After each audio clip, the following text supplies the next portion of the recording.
Bismillah, alhamdulillah, wassalatu wassalamu ala rasulillah Muhammad bin Abdullah wa alihi wa sahbihi wa man walah wa ba'd. Kita lanjutkan atau insyaallah kesempatan ini kita akan membuka sedikit lembaran baru gitu ya di dalam membaca kitab Tuhfatus Saniyah bi Syarhil Muqaddimatil Ajurumiyah yang ditulis oleh Muhammad Muhyiddin Abdul Hamid rahimahullah rahmatan wasi'ah. Ya, beliau dikenal adalah ulama besar daripada ulama nahwu gitu ya. Dan beliau tidaklah ada kitab nahwu melainkan kitab tersebut dita'liq sama beliau. Artinya beliau banyak ya menta'liq kitab-kitab nahwu. Di antaranya Syarah Qatrun Nada beliau ta'liq.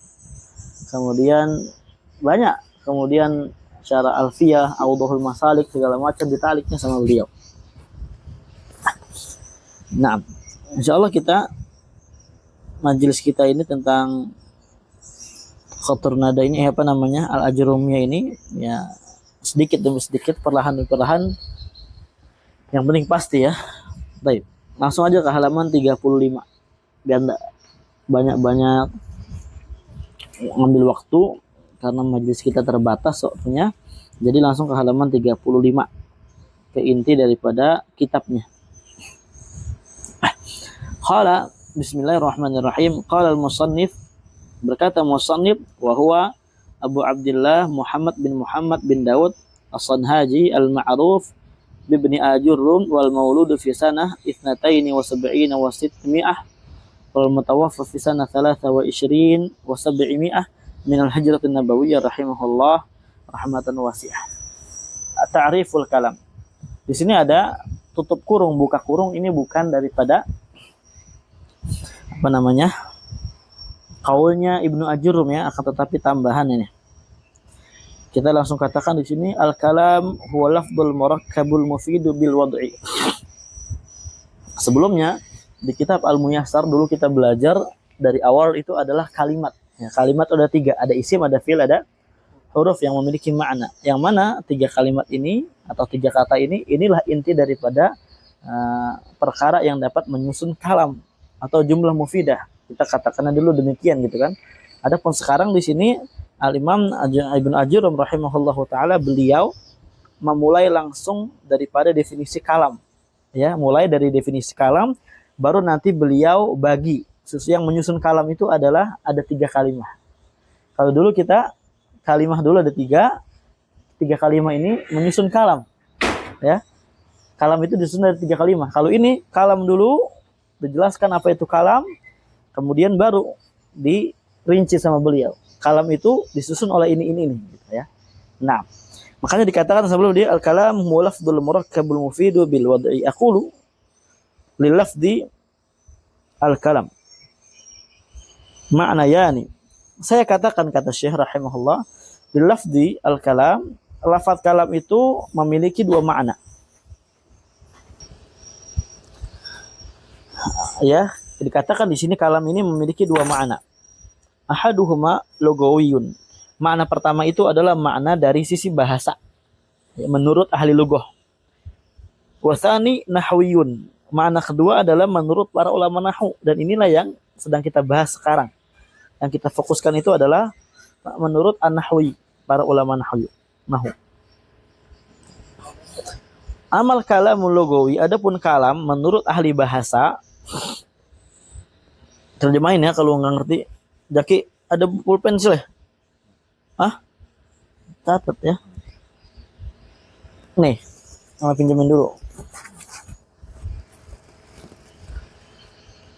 Fahuwa ibaratun amma tahsulu bisababihi faidatun. Ya. Kalau menurut ahli bahasa adalah ibarah, suatu ungkapan.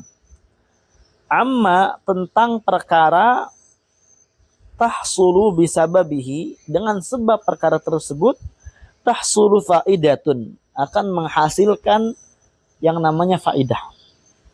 Ya. Jadi sebuah ungkapan tentang suatu perkara yang dengan sebab perkara tersebut terhasilkannya faedah. Gitu. Jadi mungkin ya kalau mau lebih gampang ya ketika menerjemahkan kita bolak-balik aja.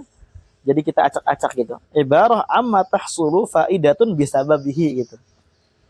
Atau ibaratun amma apa ibaratun bisababihi atau jangan nggak bisa ya. Ibaratun amma tahsulu faidatun bisababihi itu juga bisa.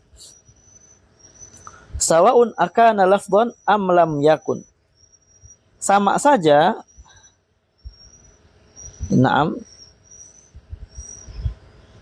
Perkara tersebut adalah suatu yang diucapkan. Ya, lafdhan itu suatu yang diucapkan. Ya, ma yatalaffadhu bihi. Naam. Ya, suatu perkara yang dilafadzkan itu namanya lafdhan. Faedahnya kita mendapatkan karena ada diucapkan oleh seorang. Amlam yakun atau tidak diucapkan atau tidak perlu diucapkan, yang penting terhasilkan faedah, maka itu termasuk kategori kalam menurut ahli bahasa. Kal khoti seperti khot.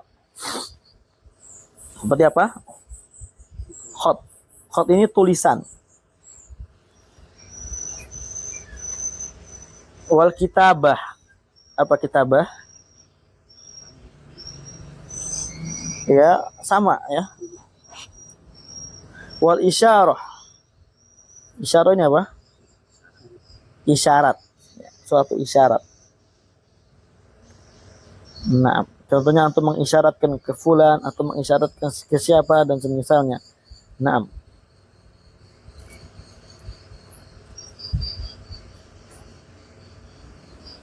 Tapi coba hasyiah nomor 3 lihat di situ. Yang dimaksud khot di sini adalah wa huwa an yuj'ala khattun fil ardi dalilun ala ibtida'i aw intihai sabaq atau sibaq. Yaitu adalah khot itu maksudnya kita menjadikan suatu garis di tanah yang mana hal tersebut kita jadikan sebuah dalil menunjukkan atas memulai mulai atau akhir daripada as-sibaq. Sibaq ini perlombaan. Nah, hakadha barakallahu fikum. Ala kullin, setiap perkara yang dengan sebabnya terhasilkan faidah, kita bisa memahaminya ada faidah di situ, itu namanya apa? Kalam. Ini menurut ahli bahasa. Tapi ini bukan yang kita inginkan di sini. Wa amma al-kalamu nahwiyu, kalam menurut para ulama nahwu, fala budda min an yajtami'a, wajib min an yajtami'a fihi, terkumpul padanya, pada kalam tersebut, arba'atu umurin, 4 perkara. Ya, wajib terkumpul pada kalam 4 perkara. Ini menurut ulama nahwu. Ya, ulama nahwu itu di dalam mendefinisikan, membuat ketentuan kalam itu mutasyaddidun, ya. Apa namanya? Keras ya, ketat. Berbeda dengan ulama luguh. Al-awal yang pertama an yakuna lafdhan, dia harus lafad. Makanya di dalam matan tadi dikatakan al-kalam huwa lafdhu. Kalam itu adalah lafad. Apa lafad? So, ntar kita akan artikan di sini lafad ya. Kita cukupkan dengan penjelasan beliau, insya Allah udah cukup. Kecuali ada yang kita tambahkan, kita akan tambahkan. Nah, wathani yang kedua adalah an yakuna murakaban, harus murakab, tersusun. 2 kata atau lebih. Wasalis yang ketiga an yakuna mufidan, harus susunan ini memberikan faedah sempurna. Memberikan faedah sempurna. Jadinya orang kalau dengar ini udah paham faedahnya, enggak perlu tunggu yang lain-lain untuk memahaminya. Warabi yang keempat an yakuna mawdu'an bil wad'il arabi. Naam. Tadi kan kita harus menggunakan apa pertama? Lafaz, ya enggak? Lafaznya tersebut apa? Harus diletakkan dengan peletakan orang Arab. Tidak boleh kita dengan lafaz dari orang Kalimantan Timur, Kalimantan Selatan, Riau, enggak. Ya, itu bukan kalam nanti. Walaupun dia dilafadzkan, walaupun dia nanti apa? Umpamanya tersusun dan memberikan faedah. Tapi kalau dia bukan dari bahasa Arab, maka dia bukan kalam. Ini 4 perkara yang dengannya apa? Baru bisa kita katakan dia itu adalah kalam. Nah,